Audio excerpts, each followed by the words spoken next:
Degloirespace signing in. When you're unwanted, what do? Let's list the worst thing you can do. And that is to try to bargain, to try to prove your worth, to go in and say, hey, you should take me back because let me tell you straight out, it's not gonna work. It's like you're dealing with someone and they have the US dollar and you're dealing with Australian dollar. They don't want that currency, that whatever you're offering, that's not what they want. If you do try to bargain, it's gonna make you look cheap, weak. And most of all, it's gonna show that you don't understand the situation. It's like, why are you offering me copper? I asked for silver. And you look at your thing and you think, but I do have silver. Thing is, at that point, they have decided that your currency, whatever it is, that's not what we want.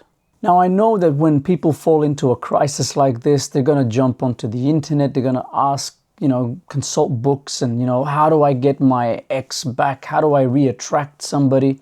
And it's not bad that you're investing in that, but let me break it to you. It may work, it may not work. It differs from situation to situation. It differs what level, what's going on in the background. It differs. But it is important to understand that you should not have your hopes in any technique that this is 100% going to work. Because if it doesn't, you're just holding yourself up for more disappointment, for more heartbreak. And instead of doing necessary work that will actually help you, you would have more or less wasted time. The only reason I say more or less is that you might need to prove to yourself that that person doesn't want you. You might need that. The biggest thing that people are told to do in these situations is something they call the no contact rule. No contact rule, I'm sure many have heard of it, especially if you're looking up to retract somebody. Basically, you stay quiet, and in your quiet, you create an ambience, a space for them to miss you. But let me tell you that you still might not have their currency. You may not. It depends how deep the situation is. And you, as you're watching this, think to yourself, okay, the reason that person moved away, is it something I can offer, something I may have on offer, or something I may not have on offer? And be careful here. When you say I have an offer with my pride, not without my pride. Let me cut it to you in a different way, an understanding you need to get to. The best understanding, I believe, is to get to a point where you say, oh, I don't have what they want. Why else would they leave? Leaving would be one of two options, or two reasons. First one, they're trying to pressure you. So basically it's a manipulation tactic. Okay, I look at them, I know that they are emotionally fragile, I'll step back, they'll crumble, come crawling back, and here I have the ultimate power. That's one thing. If you choose to do that, good. I don't know why you would, but let's just say you do. And option two is they walk away because of what we're saying. You no longer hold that currency. For both cases, I would say pack up and get out. I know this might sound like the no contact rule, but it isn't. In fact, I don't even believe in the no contact rule, because when you're doing the no contact rule, that word in the end, you're basically in hope, in expecting that they will come back. Your state of mind is still not there. You're sitting there and thinking, oh, what can I change? What can I do? Oh, okay. Last resort now, because I've wasted everything else. I'm going to be quiet. I'm just going to wait and couldn't I have them called? You actually have to do nothing. Nothing whatsoever. You need to get to that point where, you know what? There's nothing I can do. It might look on the outside that it's the same as the no contact rule, but in fact it's not. The no contact rule, you're still on the inside, you're invested heavily. Whereas when I say do nothing, it means you just, no man, nothing I can do.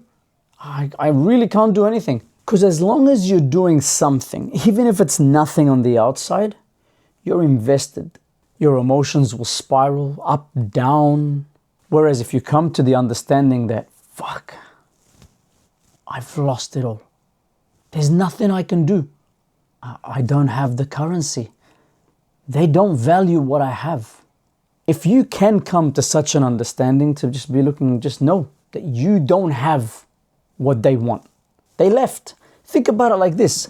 If they were mining gold and they've come to this field and you can't see the gold, they're digging, they're frustrated, they're trying to mine it, they can't.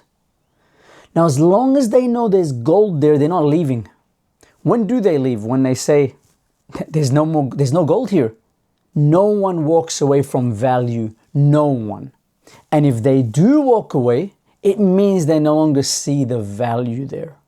If they see the value, they're willing to be frustrated. They're willing to go through whatever it takes because there's gold here. They'll try different strategies to dig it out. So your only means, the only thing you can do is just be quiet. There's nothing to say. Don't try to defend yourself. Don't try to do anything. Don't try to justify. Don't try to pitch yourself. There's nothing you can do. And the sooner you get that, the better for you. A moment break. If you like what you're hearing, don't forget to comment, like, and subscribe. It helps with the algorithm. Back with the program. Can it recreate attraction? Yeah, it's possible. It's possible. Because in the human mind, when something pulls away from you, it makes you question yourself. Hey, if they were so worthless, then why are they not chasing me? I thought this person would crumble. That's a possibility, but it's not the only possibility. It's a byproduct of you being quiet. When you go quiet, it may create attraction, but it may not. Value here is all perceived value. And that's what makes it difficult. You are dealing with their mind, whatever's going on in their mind. Whatever demon they have in their mind about you, that's what you're dealing with. Assuming, of course, you're not an abusive person. Should you move on once you fall quiet? Yeah, you can. I mean, you don't know what's going on anymore. You're out. You don't know the outcome. They might have already moved on. They might have been planning something, got somebody, and then they're just testing it out. They might have taken definite steps. And it can be tricky, especially if they don't tell you straight that this is over. Imagine they give you something like, I need my space. That kind of situation. You don't know anything. They might have just said that to you because they want to avoid hurting you, avoid conflict. So they give you a little side thing. Like, yeah, look, I just need some space. I need to think. Whatever. All those kind of indirect ways. Don't worry about the words. It's the action. The action is I'm removed. That's it. That's all you're dealing with. Don't worry about all the herbs and spices. Every human being has a way of doing this. And if you start getting that feeling like, maybe they're replacing me, don't listen to that. Who cares? There is nothing you can do. Unless there's some form of monetary gain or something that you need to be careful of. Besides that, something that you have that you need to look after that is objective. We're not talking about anything related to you. Okay? Try to deal with that as best as you can, putting whatever law that helps you. But if you're getting that, what if she's seeing somebody else, or what if he's seeing somebody else? That icky feeling, and I want to check and see what they're doing. Don't even listen to that. Actually, let me make it worse for you. I'm going to say to you, assume that they have. Assume that that's it. Assume that right now she's in his mansion or at his farm. That's it. She's not talking to you. She's at his farm. That's it. Or, if you're a girl watching this, she's at his apartment. Don't try to bust them. I'm going to catch them in the moment. Don't try. Okay, cool. You bust them. What happens next? You trying to bust them actually only proves that you're more and more insecure. They've told you through their actions. Don't worry about all this. Look, we might get back to each other later. You've left. The action now tells me that you've left. That's the only thing you listen to. And when you do that, psychologically, you're falling into a big crisis. The good thing about a crisis is that is usually the biggest motivation to change. And you're changing without them. They're not there to witness your change. You're not growing together. That's it. You're on your own now. And you start building. If you think more in terms of a holistic way of life, think of this as a death. At this moment, you accept that I'm dying, but I will be reborn. Notice when you're first born, you're fresh. You're ready to give it a good start. And that's the way you got to face this situation. That I am now dying. A big piece of me is gone. And this creates a space for a beautiful transformation, a beautiful thing to happen to you. Real hope is there, not in lingering and holding on. If they come back and you find it fit, you're still in a free space. You've just died and born again. If they don't come back, you've just died and born again. And I don't belittle anything you're going to go through. It is harsh. It is very, very tough when somebody leaves us. But it's worse when you lose yourself. It's a lot worse. So ultimately, we use the situation to suit us. And that is that a crisis has come to me. Nobody walks willingly to a crisis. What do I do with a crisis? Hey, you change. Most people lose weight and look after their health and fitness after they've gone to the doctor and the doctor says to them, I'm afraid if you continue like this, you won't live long. That crisis is usually the biggest motivator for people to change. And when you're in this situation, you've basically found yourself in a crisis.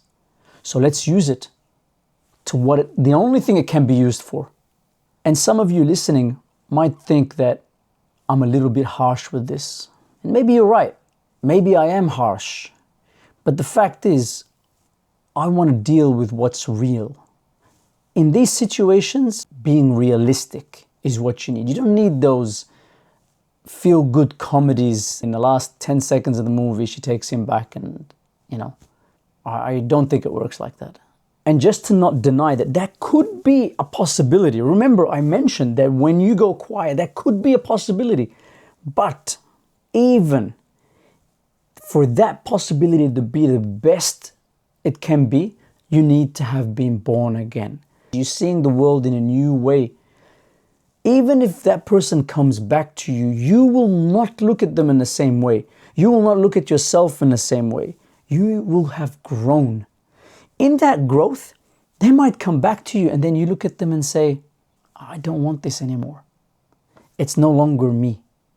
This is Degloirespace. It's not a niche, it's a movement. We're not working on one thing here. We're working on a holistic approach to a better mindset. Degloirespace signing out.